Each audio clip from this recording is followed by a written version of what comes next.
Gente, nós tivemos um problema com o link que eu mandei.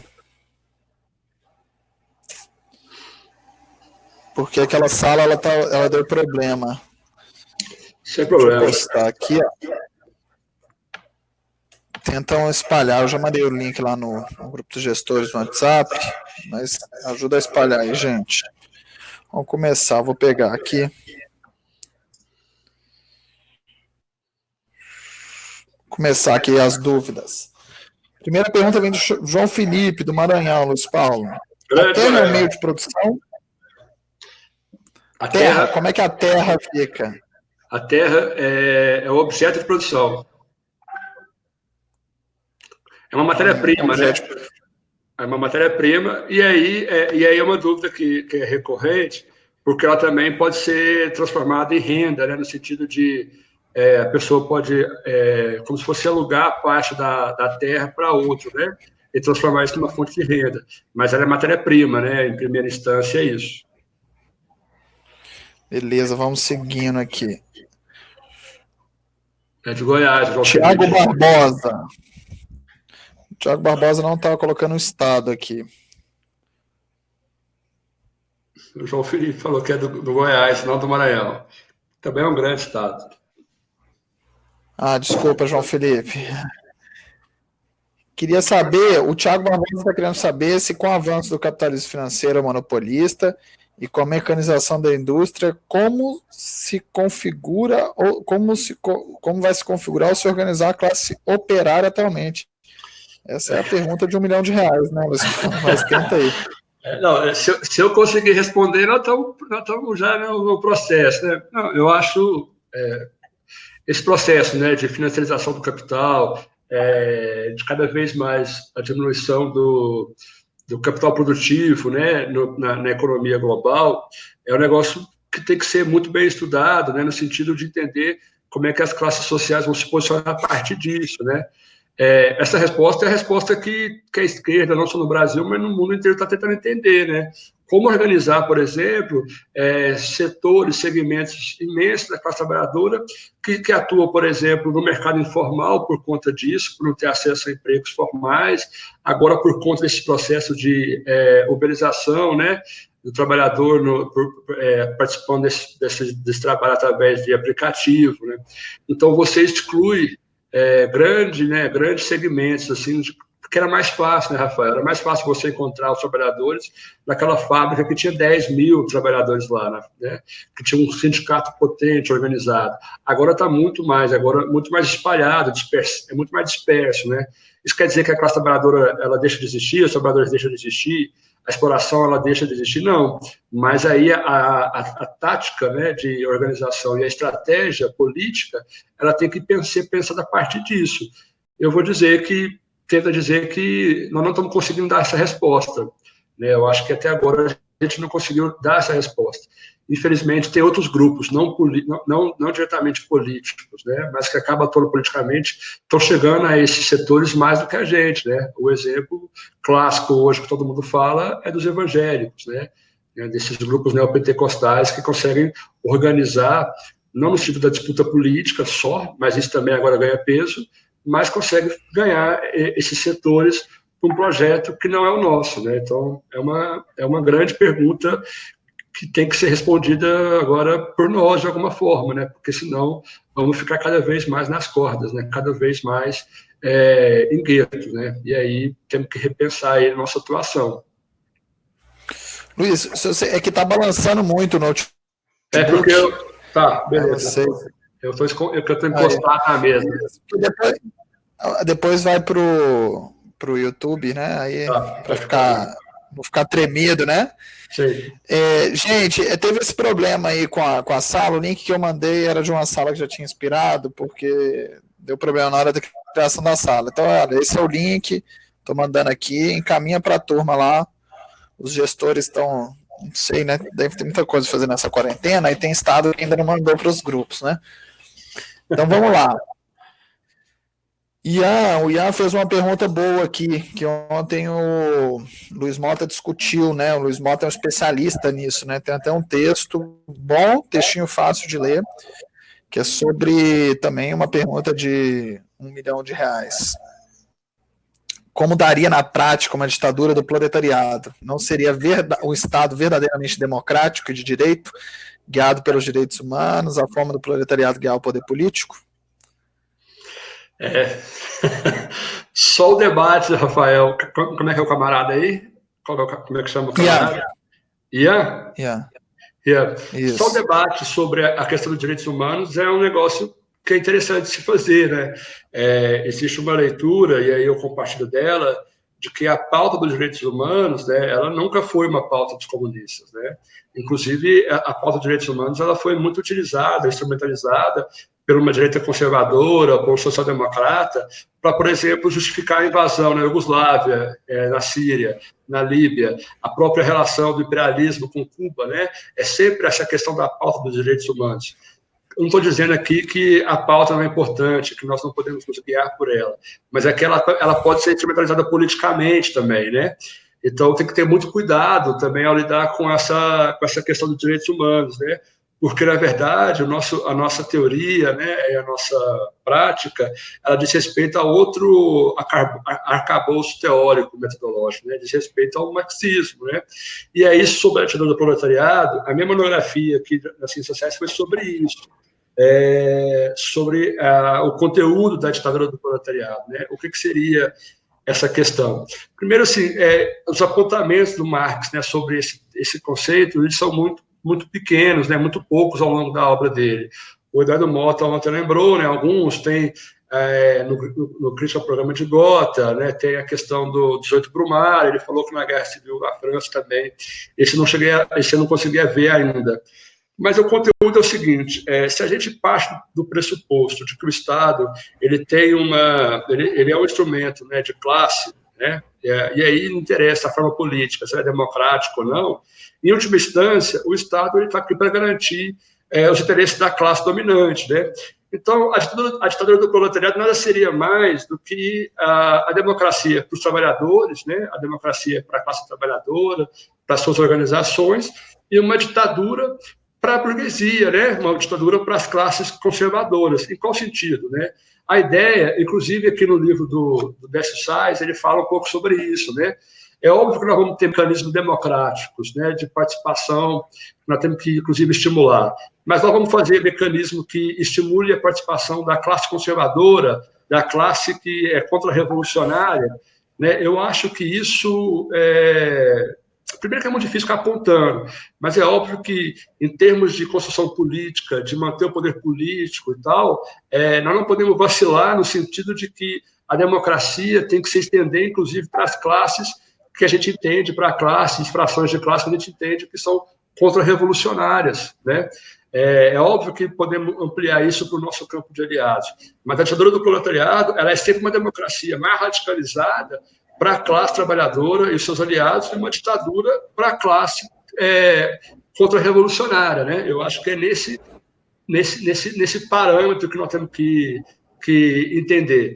E aí é o seguinte, não tem como as experiências que tiveram em relação a isso, as experiências que ainda vivem sobre o socialismo, a gente precisa fazer um balanço, né, para entender melhor como é que funcionam esses mecanismos, né? Então, por exemplo, na China a gente pode avaliar o seguinte: ninguém quase sabe, mas existem mais partidos do que o Partido Comunista na China.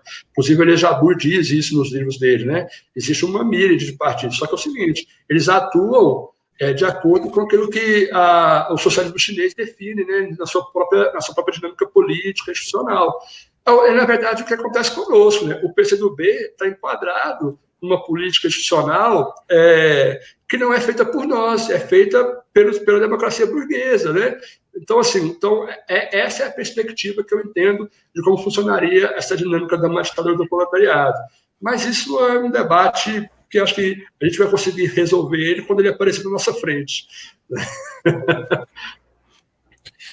E eu indicaria para o Ian, a gente deve estar subindo a aula do Luiz Mota hoje, e o Luiz Mota ele falou aí uns bons 20 a 30 minutos sobre a ditadura do proletariado, e tem um texto dele, né, acho que a gente pode mandar sobre a ditadura do proletariado, O Luiz Mota, depois eu mando aqui para vocês. Eu acho que está naquele livro lá, Ler Althusser, ou está numa crítica marxista que ele indicou ontem. Um bom texto para ler sobre essa questão é o Lênin, né, o Estado e a Revolução. Aqui aparece alguns elementos sobre a ditadura do proletariado, mas essa aqui é uma edição da Boa Tempo, uma coleção nova que eles estão tendo do Lênin, e aí ele lida com problemas práticos, né, sobre isso, né, até a morte dele. Então, é uma boa indicação também. Boi Tempo tá melhorando, né, cara? Tá até publicando Lênin agora, né? Pois é. Agora é o SAL, né? A Sociedade Amiga do Lênin. Inclusive o Morricone participava. Nossa. Triste perda, essa foi difícil. Vamos lá, Maria Iris. Não seria equivocado estar o processo de dependência como luta, sendo que primeiro foi mais uma independência comprada em um processo da coroa? Mas pensa o seguinte, essa é uma perspectiva, e aí foi um pouco do que eu falei, mas pensa como é que a gente forjaria uma ideia de uma nação, de um Estado-nação brasileiro, né, que pense a própria dinâmica interna, se a gente ainda continuasse dependendo, fosse colônia, tivesse uma relação de dependência com Portugal, né? Esse processo ele é importante, né, para a construção do Estado-nação, da nação brasileira, né? E aí houve luta, né? Assim, é óbvio que eu estou falando daquele quadro, né, das margens do Rio Piranga, aquela bobagem mítica lá, mas existiam grupos, né, inclusive revoltas, né, que inclusive já pautavam a questão da independência, que já pautava a república, inclusive, né? Então a independência, ela não é só o ato em si, ela é fruto de um processo político histórico que foi sendo construído ao longo do tempo, né? Então tem as revoltas, tem a Inconfidência Mineira, tem as revoltas no Nordeste, no Norte, tudo isso faz parte desse processo. E eu estou falando estamos falando de trabalhadores, estamos falando de artesãos, falando de os latifundiários também nesse processo. Então, existiram várias classes sociais, existiram vários interesses na culminância do processo de dependência, né? É óbvio que quando você olha para agora, olhando para trás, fica mais fácil entender que houve uma certa instrumentalização das elites e tal nesse processo, mas era melhor para nós, né? Enquanto, vamos dizer, na época, para os trabalhadores, esse processo de dependência ele acontecer do que ele não acontecer. E aí é aquilo, a crítica tem que ser feita, né? A forma como foi utilizada, né? As classes, os trabalhadores, os movimentos que foram organizados e tal, mas esse processo é importante para essa história da construção do nosso Estado-nação, da nossa própria perspectiva, né? E aí temos também econômicos, né? Porque aí nós temos outro saldo. Teve problema, tivemos que pagar uma dívida, tivemos que pagar uma indenização, isso inclusive dizem que tem heranças até hoje em termos de dívida, né? É óbvio, contradições, como eu disse na aula, mas ele é importante nesse processo, e o povo participou desse processo. O povo como um todo, o povo articulado? Não, mas participou e ele faz parte dessa nossa história, né? Dessa construção do que é o Brasil hoje. Né? Engraçado essa pergunta aqui, Luiz, porque a gente vê como é que o ensino de história nosso ele é muito ruim. Porque não, isso, a gente aprende assim, né? É como se a coroa portuguesa acordasse um belo dia e falasse, vou assinar um acordo aqui que o Brasil ficar independente mesmo, que estão enchendo meu saco, não sei o quê. Mas não, eu aprendi história, né? Como se não fosse um processo de acumulação, né? Você tem várias revoltas antes que vai gerando um tensionamento. Você também tem os nossos vizinhos aqui, todos fazendo suas libertações, enfim, né? Com outro caráter. Né? Os nossos vizinhos... Todos os nossos vizinhos fazendo a libertação, eles transformando em república, né? E nós continuamos sob monarquia. Então, para você ver como essas contradições são realmente muito, muito esquisitas, né? Como as coisas foram se dando. Mas não podemos negar que é um processo de luta, é um negócio, um processo que houve participação popular em alguma medida, né? E aí, não estamos reivindicando aqui Dom Pedro. Eu queria que Dom Pedro fosse degolado no processo de dependência, né? Eu acho que eu estaria aqui com os radicalizados, né?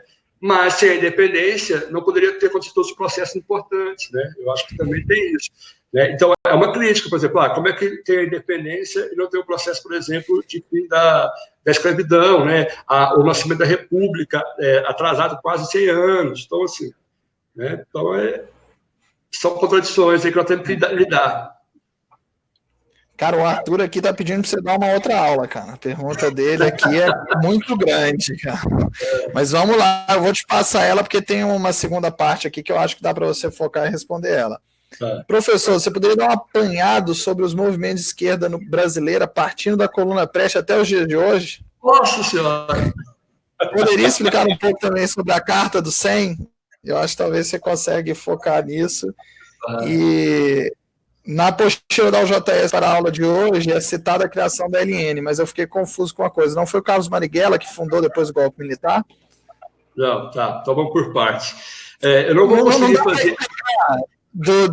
Da coluna Prestes até os dias de hoje, a história do dia. Isso aí dá umas 30 aulas.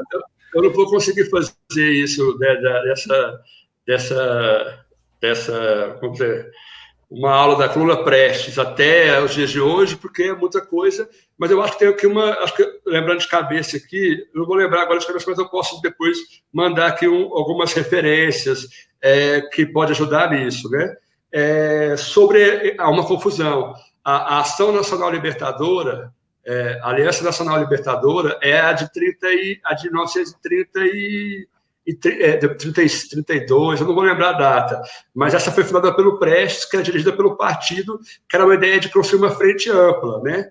Aí a do Marighella é a Ação Libertadora Nacional, que aí é um grupo de guerrilha, né? Um grupo guerrilheiro, uma organização guerrilheira que o Marighella vai fundar quando ele sai do partido, né? Quando ele sai do PCB na época, né? Que na época era PCB. E aí é uma referência que ele faz, uma homenagem ao Prestes, né? E a Aliança Nacional Libertadora.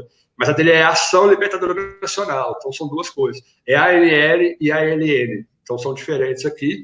Uma é guerrilheira, uma se dispôs a fazer a luta armada, né, e tal, para combater a ditadura, e a do Prestes tem a ver com o momento histórico, né, do pré-guerra, que aí é uma tática de frente ampla, né, que o partido vai adotar, de tentar ser mais amplo possível, e o partido não era possível fazer isso, e aí se cria a Aliança Nacional Libertadora, com um programa radical, né, anti-latifundiário, anti-imperialista, né, mas são duas coisas diferentes. Sobre essa questão da Carta do 100, isso tem a ver com o rompimento, né, do partido, tem a ver, na verdade, com a cisura, né, com a cisão dos comunistas no Brasil, né.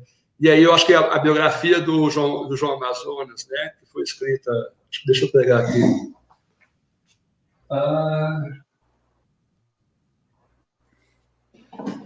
Inclusive pelo Augusto Bonicoli. Aqui, essa biografia aqui do Augusto Bonicoli sobre o João Amazonas, eu acho que é interessante dar uma lida, porque ele fala mais sobre esse período, né, e os motivos, né, da cisão dos comunistas, né. E aí tem a ver com uma linha política adotada pelo Prestes e o grupo do Prestes, de um certo revisionismo, né, de ter acompanhado o Khrushchev na crítica do 20º Congresso do Partido Comunista da União Soviética, né, e a tática, né, que ia ser realizada aqui pelos comunistas do Brasil, e aí tem, na verdade, são mais de 100, né, camaradas que assinam a carta do João Amazonas, o Grabois e o Pomar, e aí decidem refundar o partido, né, porque o Prestes refunda o partido, muda o nome, né, para Comunista Brasileiro, e a gente volta para a Partido Comunista do Brasil, só que com outra sigla, né? Então, eu acho que é muito interessante a gente poder dar uma olhada nessa biografia aqui do camarada que fala sobre essa questão. E aí, sobre as organizações, Rafael, eu posso dar uma pesquisada aqui na bibliografia, que eu tiver e mandar depois para você, você encaminha para o camarada aí, mas assim, de cabeça não dá para falar, né? Ótimo. A Juliana trouxe uma pergunta, no mínimo, tanto curiosa. Se é possível ser comunista e liberal como nome ao mesmo tempo. Eu acho difícil, assim, eu não conheço. Porque, por exemplo, na verdade, o que a gente fica brincando hoje em dia é com os anarcocapitalistas, né? Mas isso nem é um conceito real, né? Isso é mais um devaneio aí de liberaloides mesmo, de gente que acha que é possível você ser anarquista porque você não defende o Estado, né? Você quer o fim do Estado e acha que isso tem muito a ver com o liberalismo, né? Quem é anarquista mesmo se eu fosse anarquista, eu saía batendo no povo do MBL aí na rua, porque isso aí é um desrespeito, inclusive, com a história, né, de luta do movimento anarquista, na minha opinião. Tem muitas divergências, mas é uma história importante, né? Ótimo.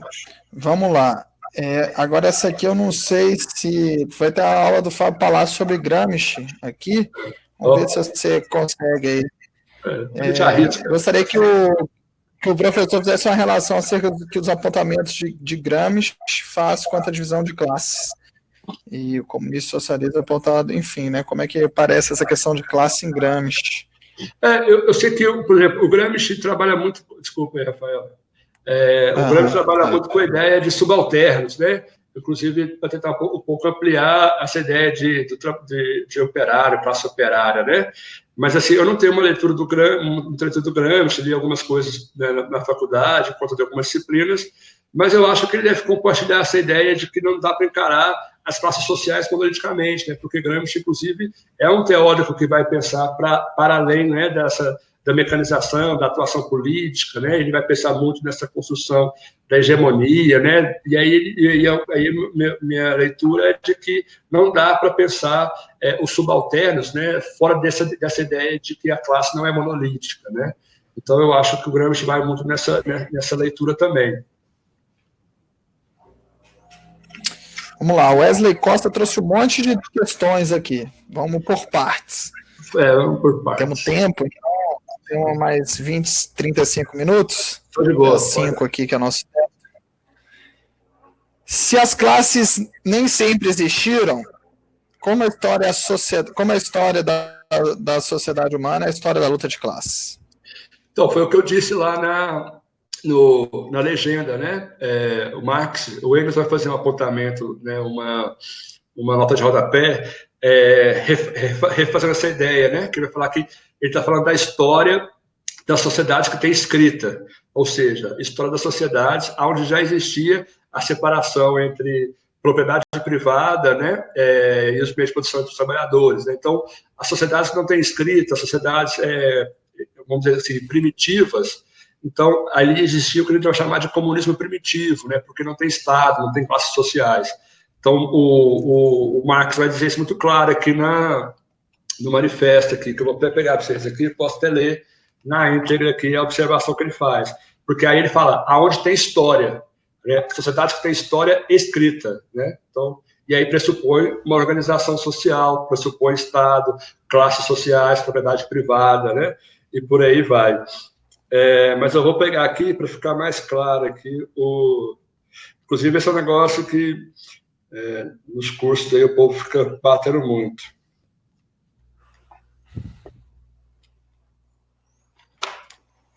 É um tanto de texto que tem nesse manifesto que você até se perde e tal. Ó, aqui, bem no começo aqui, comunistas e proletários, burgueses e proletários. Aqui, aí ele começa, né, que a história de toda a sociedade até hoje existente, aí tem uma chama, gente? Nota de rodapé, né? Aí vai voltar aqui na roda de rodapé. Isto é, toda a história escrita. A pré-história, a organização social anterior à história escrita, era desconhecida em 1847, né? Que foi a época que foi redigido o manifesto. Porque aí a antropologia, novos estudos, né, vão começar a resgatar, vão começar a ter pesquisas, né, sobre sociedades primitivas, né, indígenas, aborígenes, né. Isso vem com o processo, inclusive, de expansão do capitalismo, colonialismo, né. A antropologia, ela nasce com esse sentido também, né, de, inclusive, ajudar a desbravar, né, e a civilizar, né, novos povos, novas culturas, né. Mais tarde, né, aí está dizendo que descobriu a propriedade comum da terra na Rússia, né, mostrou ter sido essa base social de todas as tribos teutônicas. Ele vai falar de várias, né, tribos, vários povos que tinham uma organização que não pressupunha a propriedade privada, não pressupunha a classe social e nem o Estado, né. Então é muito claro, estou falando aqui de sociedades onde existia história escrita. Beleza? O manifesto aqui já está aqui no... Boa. Agora outra pergunta dele. Se cada classe não é um bloco monolítico, como definir a burguesia e a classe trabalhadora? Então, aí você tem que fazer um estudo para analisar como é que as classes se organizam e se posicionam, né? Você tem algumas classes. Então, por exemplo, não podemos confundir que existem interesses contraditórios entre uma classe a classe financista, né, a burguesia financeira, a burguesia que vive de renda, né, vive de juros, ela tem um interesse diferente da burguesia nacional, vamos dizer assim, né, é um bom termo, da burguesia brasileira, ou de uma burguesia produtiva, né, que tem os seus investimentos nas fábricas, na produção de mercadorias, né? Então, você tem que olhar como é que elas se organizam e daí a parte também de onde que ela retira o seu lucro, né? Então, aí tem essas várias divisões, né? Tem uma burguesia bancária, uma burguesia financeira, uma burguesia agrária, né? Então, por exemplo, vamos dar um exemplo agora. Você pega aí o pessoal do Ministério da Agricultura, né? Eles agora estão entrando em choque direto contra os bolsonaros, né? Porque essa crítica, esse ataque que os bolsonaristas fazem à China acaba que cria confusão na relação do agronegócio com os chineses, né? Que é um grande parceiro comercial, um grande comprador. Então, podemos, por exemplo, numa perspectiva de luta política, explorar a contradição entre os bolsonaristas e a burguesia agrária é importante para nós, para poder apartar esse grupo e tentar trazer para um campo que seja contrário aos bolsonaristas, né? Então, por isso que identificar e entender os interesses dessas frações de classe é fundamental para uma estratégia, uma tática política mais acertada, né?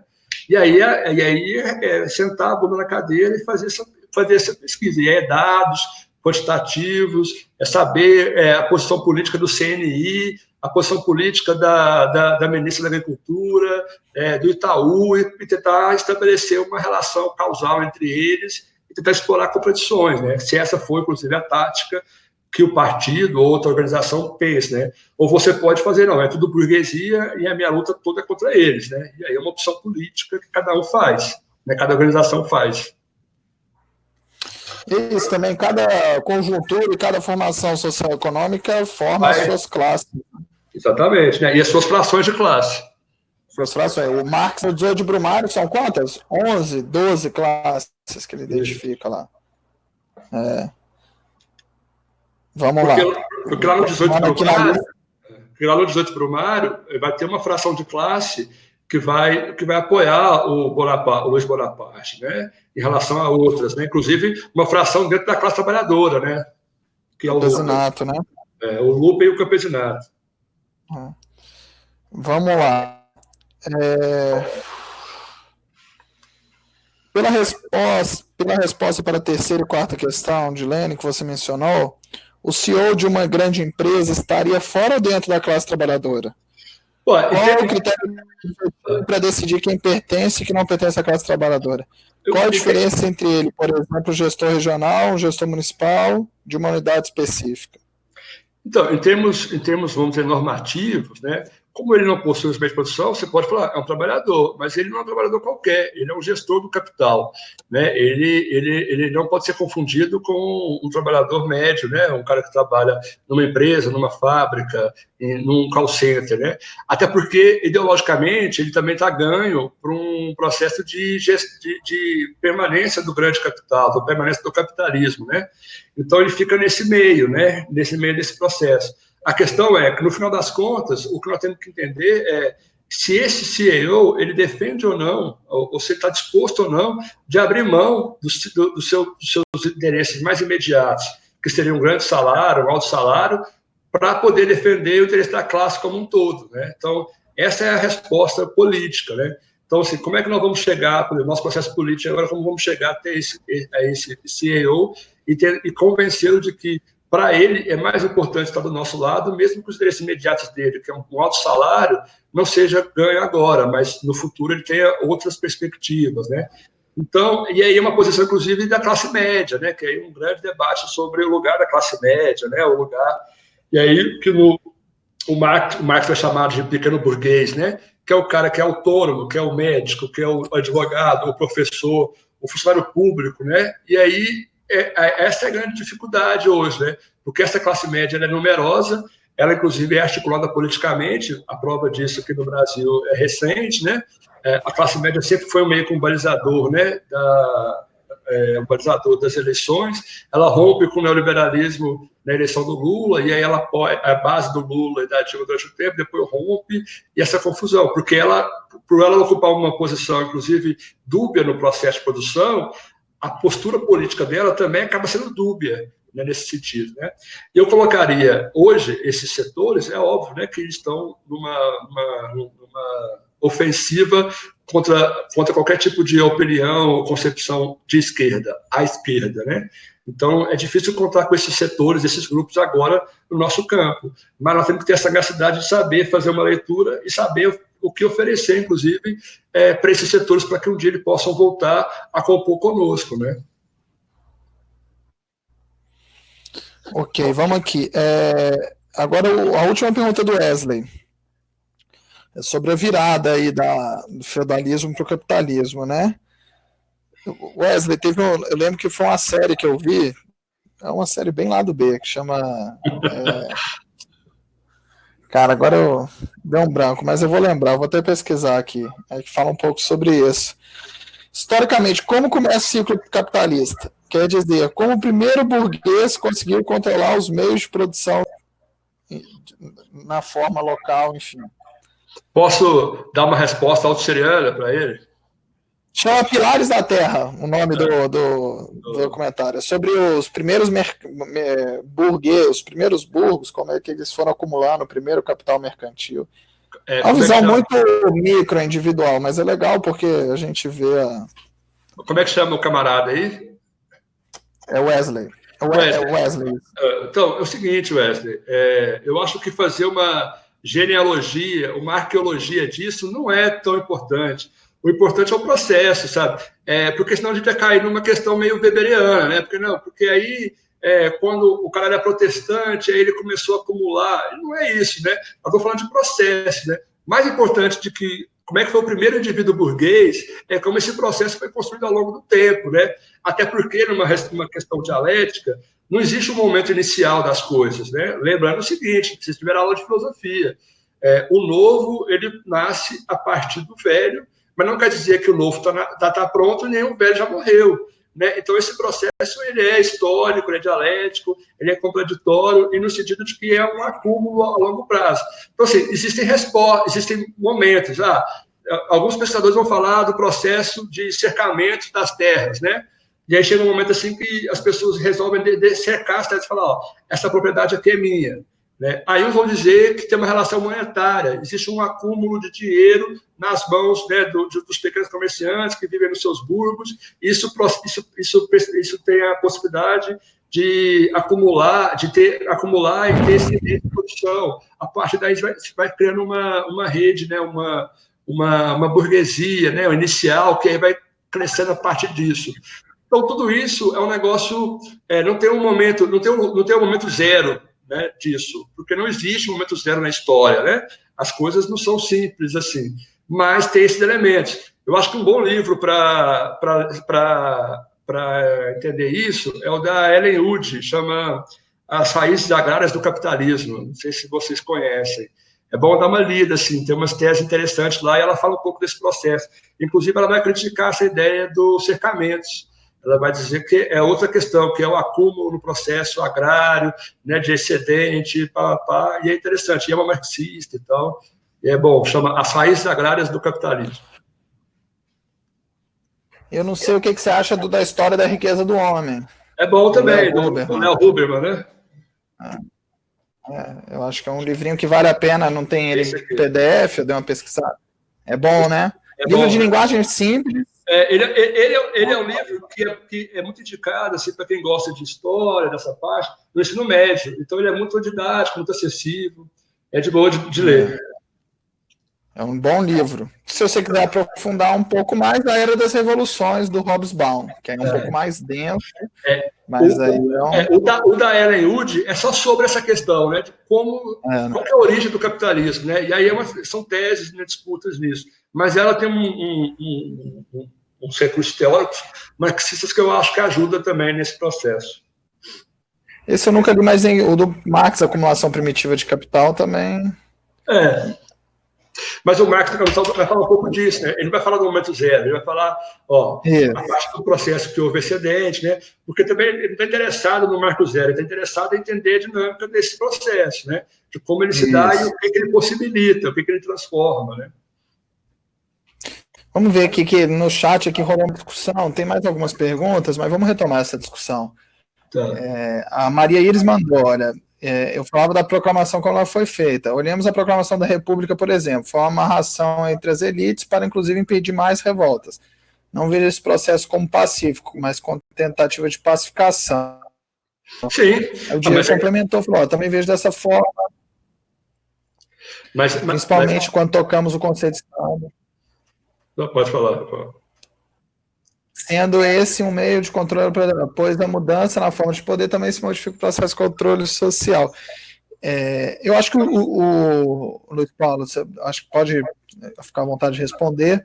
O Xuxa vai dar uma aula para a gente, ele é um cara que estuda muito isso, sabe? Estuda as revoltas da Farroupilha, o processo de dependência, que é o objeto de estudo dele, né? Porque, inclusive, eu acho que tem que entender um pouco também a dinâmica dessas revoltas, né, os interesses dessas revoltas, né? Mas se você já entende que esse processo também foi para resolver esses conflitos, então você já está entendendo que existia conflitos, né? Que existia movimentação, existia uma disputa aí. No final foi um acordo, no final as elites sobreviveram. Sim, porque, inclusive, politicamente, elas estão mais organizadas do que nós, do que o nosso campo, há mais tempo, né? Então ela acaba que os interesses dela acabam se prevalecendo nessa disputa política, nessa construção. O que não podemos negar é que há resistência, que há conflito, que há disputa, inclusive, de setores progressistas, né, desse período, em relação à própria proclamação da República, o próprio fim da escravidão, né? Eu assisti uma aula do Júlio Veloso, muito boa, sobre essa questão, que ele indicou um livro que chama para entender a dinâmica interna do movimento abolicionista, né? Porque a gente só estuda, na verdade, só aparece o final do processo, mas existiam várias táticas, existiam grupos diferentes, com perspectivas diferentes, que não só lutavam contra os escravistas, mas tinha uma disputa interna, né? Então, tudo isso, e aí tem que ter detalhe, tem que estudar, tem que sentar e procurar biografia. Mas o que eu defendo é que esses processos não foram pacíficos, eles são parte de uma conquista, inclusive, de um esforço do nosso povo, né? A independência não é só elitista. A independência é igual, por exemplo, tem um historiador, Rafael, que é muito conservador, chama José Murilo de Carvalho, não sei se vocês conhecem. Ele adora essas teses, né? Porque essas teses, na verdade, corroboram a ideia de que o povo brasileiro é pacífico, é atípico, não estava entendendo do que se tratava, né? E ele faz algumas críticas muito contundentes, assim, à direita, no sentido, inclusive, de defender a monarquia, né, no processo de proclamação da República, porque ele dizia que nem o Deodoro da Fonseca sabia o que era a República. Ou pior, que ele nem queria a República, mas foi obrigado a declarar a República, né? Mas aí é disputa, inclusive, historiográfica também, né, de entender isso. Vamos lá. O Eric Souza, ele fez uma longa pergunta aqui, elogiou muito sua aula, acho que também elogiar aqui a sistematização que ele traz, mas não dá para eu ler isso tudo, senão eu já tomaria um minuto. Mas, em essência, a pergunta dele, ele vai falar assim, olha, foi-se o martelo, símbolo do movimento comunista, surgiu como a representação dos trabalhadores do campo da cidade. E eu vou ler para a representação do proletariado como um todo. Né? Aí ele põe uma citação aqui do João Amazonas, dizendo que o partido deve os erros políticos, mas inadmissível mesmo era o desvio do caráter da essência comunista, né? Ele fala que recentemente, com a Revolução 4.0, muitas pessoas estão dizendo que a Força e o Martelo não representa mais a classe trabalhadora. E aqui que até mesmo uma revisão dentro do partido, como for, de você tirar esse símbolo, né? Quanto a essa questão, você acha que a possibilidade de um desvio, um revisionismo ideológico, usando como desculpa a mudança das classes sociais, e também como é possível fazer frente a esse tipo de pensamento, salientando que a teoria marxista-leninista deve sim se desenvolver, mas não abandonando seu caráter e sua essência, e sim como análises atuais científicas, como tanto marxistas fizeram mesmo após o fim da União Soviética. Quero ressaltar Lossurdo porque ele é um gênio nessa questão. Concordo com ele, Lossurdo é um gênio. Então, esse é um debate que está pulando aí em quem é do PCdoB, do partido, vê algumas declarações de alguns quadros nossos.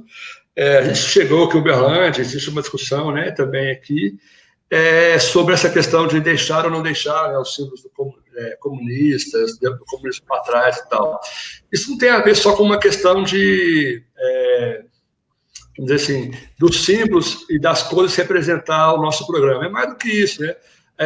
Os comunistas, né, a corrente de pensamento comunista, né, é muito mais do que isso. Tem uma estética, tem uma concepção, inclusive, de se ver, de ver os outros, né? Então, isso abala as pessoas, né? No sentido, tipo, a primeira aproximação que nós fazemos é quando a gente se reconhece na foice e o martelo, né? Então, quando aparece um debate desse, as pessoas ficam meio desestruturadas, né? Primeiro, eu acho que o partido, em momento algum, falou que vai abandonar as cores do partido e os símbolos do partido e tal. Existem exemplos, inclusive, em outros lugares do mundo que isso aconteceu e não mudou nada. Assim, inclusive, por exemplo, é para evitar que o partido caia na ilegalidade. Camaradas, assim, a gente pode mudar o nome, não sei o quê. Se a gente manter o mesmo programa que a gente tem, nós vamos ser caçados, nós vamos entrar na legalidade da mesma forma, né? Então, eu acho que é por aí. Mas existe um debate, no sentido de que a classe trabalhadora hoje, ela não é basicamente a foice e o martelo, isso é um dado da realidade, objetivo. Né? Tem camaradas nossos aqui que falam assim, um teclado e um mouse representa muito mais a classe trabalhadora hoje do que a foice e o martelo. Até porque o campesinato que trabalha com foice se reduz à agricultura familiar e muito pouco, né? Porque a grande extensão da agricultura hoje é máquina, né? É trator, máquinas que já fazem colheita, separação, não sei o quê. Então tem esse impacto mesmo das forças produtivas, né? O avanço das forças produtivas, né? O que a gente chama de Revolução 4.0. Eu não acho que para a nossa estratégia, para a nossa tática, isso resolva. Eu acho que nosso problema não é esse. Eu acho que se esse debate for fundamental hoje, Rafael, nós estamos fazendo mais uma vez o debate errado, tá? Nós estamos fazendo outra coisa, assim. É óbvio, né? Por exemplo, nós estamos no período eleitoral, é óbvio que as pessoas ficam com dificuldade de tentar subir a nossa legenda, né? De carregar a força do martelo e tal. Mas aí, camaradas, é o seguinte, nós temos que ter disposição para poder convencer o povo da importância do PCdoB na disputa não só eleitoral, mas na disputa da sociedade. Se a gente não consegue convencer as pessoas da importância do PCdoB e do que ele representa, não adianta. A gente pode mudar os símbolos, que isso não resolve nada, né? Isso é outra coisa, né? Então, a gente fala aqui em Uberlândia, né? Um camarada nosso que vem do PPL, ele fala assim, olha, você tem que falar para a pessoa chegar, ó, você defende aí uma sociedade sem exploração do homem pelo homem, você defende aí que as pessoas são respeitadas, que as pessoas sejam tratadas como iguais, você respeita que você tenha melhores condições de vida. Então é isso, camarada, você é comunista como eu, segue a vida. Né? E aí, mais para frente, faz um debate sobre a questão da foice e do martelo, né? Mas eu acho que é por aí, assim, eu acho que esse debate é um falso debate hoje. Né? Eu acho que nós temos que pensar a atuação política, um programa político para ser apresentado em tempos de Revolução 4.0. Né? E o exemplo é claro para nós. Assim, eu lembro que no JS, quando eu era da JS, um grande debate é como chegar aos trabalhadores e trabalhadoras do call center, que é composto por jovens, LGBTs e mulheres. E aí, esse é o debate que temos que fazer. Né? E é isso que é importante. Se a força o martelo ou não, eu acho que não vai ser por aí que nós vamos convencer ou desconvencer as pessoas. Boa, Luiz Paulo. Só queria falar um negócio sobre isso, que eu acho que assim, não tem também bater martelo. Você acha? Bater a força no martelo. Bater a força no martelo. É porque eu acho também que tem uns elementos que é importante a gente trazer, né? Que é nessa estética eleitoral, né? Que aí acho que do ponto de vista. Acho que do ponto de vista do partido, eu acho que, inclusive, até as pessoas que defendem, eles não defendem de maneira nenhuma abandonar o nome, a foice e o martelo, mas existe um debate da como se apresenta eleitoralmente, né? Que eu acho que o movimento 65, o movimento Comuns, é uma tentativa de dar resposta a isso, porque sim, é uma coisa, é fato, nas qualitativas e quantitativas, a foice e o martelo e o comunismo assusta por toda uma propaganda anticomunista. Então, assim, não é abandonar o nome e a foice e o martelo, é você conseguir ter uma apresentação eleitoral, que é importante hoje, E aí eu trago aqui o fato do Partido Comunista de Cuba não tem a foice e o martelo, né? Se vocês pegarem o símbolo do Partido Comunista de Cuba, é a bandeira cubana. Se você, o Partido Comunista da Colômbia, que é um partido irmão da gente, eu estou só falando de partido da mesma linha, eles não são candidatos para uma frente ampla que chama Unidade Democrática, é um negócio assim.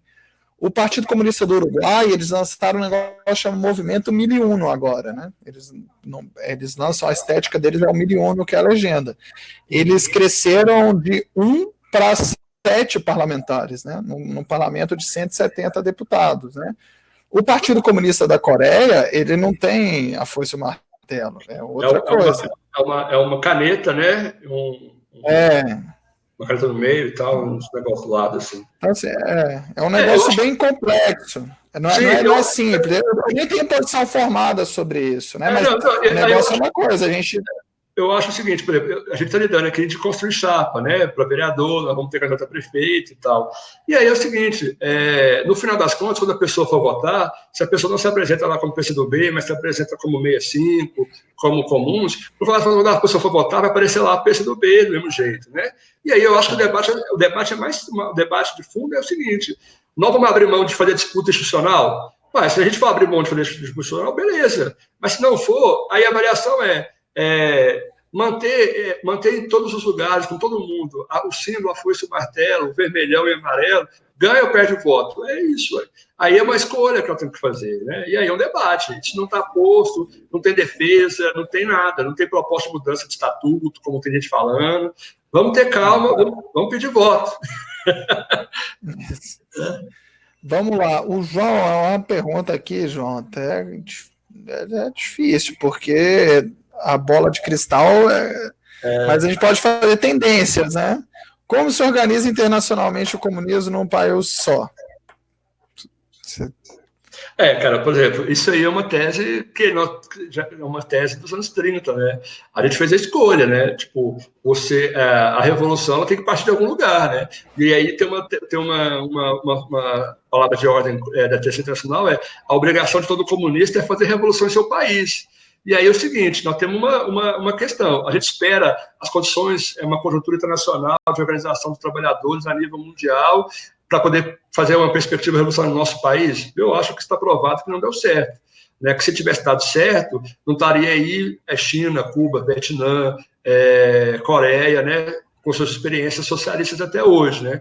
É óbvio, né, que numa conjuntura em que você tem mais países, né, socialistas nessa transição, a relação fica mais fácil, né? Está provado, né, que o país foi muito difícil a construção da União Soviética, né? Pelo cerco imperialista, pela própria Guerra Fria e tudo mais. Mas eu acho que a opção a outra opção era o seguinte, era entregar a União Soviética para os capitalistas e esperar a Revolução Mundial. Eu acho que essa é uma capitulação, seria uma capitulação. Para mim é nesses níveis, assim. Mas nós temos que articular, né? Nós temos que articular a nível internacionais. Eu acho que o partido faz, o partido participa de encontros internacionais, né? Com outros partidos comunistas, socialistas, tudo isso contribui nesse sentido, né? Mas não dá para esperar um momento, né? Então, é óbvio, assim, aí aquilo que você falou, é a futurologia, né? A questão do se. É óbvio que se depois da Revolução Russa a Alemanha tivesse conseguido o seu processo, né? Conseguido a Rosa Luxemburga, o camarada lá que também que morreu, que não sei falar o nome dele, tivesse conseguido avançar o seu processo revolucionário na Alemanha. Não, é o alemão, é Liebknecht, alguma coisa assim. Não, Kautsky é antes. Não, é um cara lá, mas ele morreu, ele também foi assassinado. Que era o camarada da Rosa, né? Ele foi assassinado. Que tem no filme da Rosa, né? E aí, se eles conseguissem avançar, era um grande reforço, né, na Europa Ocidental, principalmente, para a União Soviética. Aí a Revolução poderia ter sido entendida. Mas isso é tudo possibilidade histórica, né? Não tem jeito, assim, de falar. Mas é óbvio que nós temos que atuar nesse direcionamento. Transparência proletária, né? Uma revolução na perspectiva mundial, mas a obrigação dos comunistas é fazer a revolução do seu país. Assim, acho que tem que começar por aí. Boa. Vamos para a última pergunta aqui, que a gente tem que encaminhar.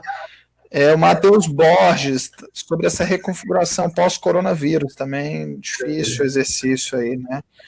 se vai abrir para um processo revolucionário ou se qual que são as tendências que você está enxergando aí. Olha, eu estava lendo umas coisas sobre essa questão do coronavírus. Eu li um texto do Agamben muito ruim, assim, que horrível, né? Que aí fica falando lá que isso é possível. Na verdade, o coronavírus é uma possibilidade da ampliação do biopoder, da biopolítica, do controle dos corpos, né? E aí eu também vi uns textos também do pessoal que faz essa discussão sobre a necropolítica, nesse mesmo sentido, né? É o seguinte, eu acho que o caminho acho que na verdade o que vai acabar acontecendo, vai começar agora, está começando na minha opinião, na verdade, um processo de uma certa reforma como eu posso dizer, não é uma reforma, mas eu acho que vai começar agora as pautas mais social-democratas, mais keynesianas, né? Essa questão do Estado, elas começam agora a tomar um outro caminho do que estava tomando nesse momento. É um processo revolucionário? Não, eu acho que é um processo que pode ajudar numa crítica ao neoliberalismo, né? Uma crítica a essa ideia de Estado mínimo, né? Então você vê gente que defendia o neoliberalismo, né, de uma forma totalmente radicalizada, como Arminio Fraga, né? Já vê com posições mais keynesianas, né? O que isso quer dizer? Isso quer dizer que para nós, né, que atuamos no campo, né, como marxista, comunista, né, isso ajuda a gente, inclusive, a diminuir a perda de direitos, né, a fazer uma discussão com setores mais ampliados sobre a questão do Estado, né. Mas eu não acho que o coronavírus vai abrir uma possibilidade revolucionária, né. Isso, primeiro que eu acho que já está começando a ser controlado em alguns lugares, né? Mas eu acho que é uma possibilidade de discussão sobre o papel do Estado. Inclusive, nessas eleições agora, nós podemos politizar o debate em relação à saúde através disso. Olha, se nós não tivéssemos o SUS, a situação, né, do povo mais pobre, né, inclusive de contenção sanitária, teria sido muito pior do que foi. Por isso que investir no SUS, investir na saúde pública é importante para prever essas questões. Mas isso é reforma, isso não é processo revolucionário.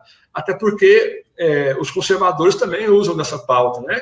Para contra-atacar, para defender, inclusive, posições mais conservadoras, né? Então, assim, eu não vejo nenhum momento, assim, eu não acho que vai ser, não acho que é o caos no sentido de que querem acabar com todo mundo, né? Que é uma política de Estado deliberada para acabar com os pobres, mais pobres e tal. Eu acho que isso é um efeito, né, do coronavírus por conta dessas políticas no último período, mas também não é um processo de radicalização, né? Eu acho que nós temos que fazer politizar esse debate. Olha, nesse momento, mais Estado, mais investimento na pesquisa, na saúde, vai resolver esse problema do coronavírus a médio prazo, né? Eu acho que é por aí. Cara, mas eu também fiquei impressionado com essa turma, com essa teoria de que vai aumentar o biopoder do Estado. Mas eu entrevistei um cara bom, mas ele é dessa linha, e aí ele quase entrou nisso, né? Então, porque, por exemplo, é óbvio que quando o vírus entrar nas comunidades pobres, da periferia e tal, é óbvio que ali vai ser um negócio de terra arrasada, ali, vai acabar com tudo. Mas pega o perfil inicial de quem é o grupo de risco. Geralmente é quem viajou para fora do país, e aí geralmente é homem branco e mais velho. Né? Então, assim, pode ser, inclusive, a saída agora para matar essa galera aí que tanta gente odeia. Né? Então, assim, é óbvio que nós temos que ter controle para que não chegue nas periferias, não chegue nas favelas, não chegue nesse setor, porque ali vai ser terra arrasada mesmo. Mas ainda não chegou nesse nível. E aí nós temos que defender medidas, né, mais Estado para que se chegue nesse pessoal o mais rápido possível. Por isso, defender a renda cidadã, defender essas pautas é importantíssimo nesse período. Né? Então, eu acho que é isso. Boa, Luiz. É o seguinte, gente, estamos aqui encaminhando para o fim, temos mais 4 minutos aqui da sala. Se você quiser fazer suas considerações finais. Não, então, eu quero primeiro agradecer ao JS, né, você, na sua pessoa aí, por ter convidado. A minha participação aqui é praticamente uma prestação de contas, né, da formação que eu tive na JS, no PCdoB. Eu acho que quem puder sempre ajudar nesse processo de formação dos que vêm depois de nós, acho que é obrigação. Então, estou sempre à disposição para poder ajudar no que for possível. Sobre o tema, né, que a gente discutiu, conversou aqui hoje, eu acho que eu já passei uma bibliografia aqui que é fundamental, o 18 Brumário, Guerra Civil na França, o Manifesto, o História da Revolução, né, do Lênin. Tem um texto do Lênin também que chama Sobre o Estado, que é uma palestra que ele dá numa universidade, lá para universitários, que é interessantíssima. E eu acho que é isso, assim, eu acho que para um os temas forem interessantes, e aí a dica é a formação, como eu disse no começo, né, o debate, ele é um processo, ele não vai começar aqui nem acabar aqui. Então, eu acho que é isso, assim, espero ter contribuído e vamos até a próxima aí para ver o que vai virar esse processo maluco que nós estamos vivendo aí, né? Valeu, Luiz Paulo. Abraço, gente. Até Abraço. semana que vem. E a gente continua toda segunda e quarta, né? E terça e quinta os avançados. Amanhã tem aula avançado com o Diogo, se você quiser assistir, Luiz Paulo, sobre Inácio. Vou querer sim, me manda lá no WhatsApp depois. Um abraço aí, camarada. Semana que vem tem Gramsci com Fábio Palácio. Depois vou querer também. Você me manda lá. Um abraço a todo mundo aí. Até a próxima. Gente.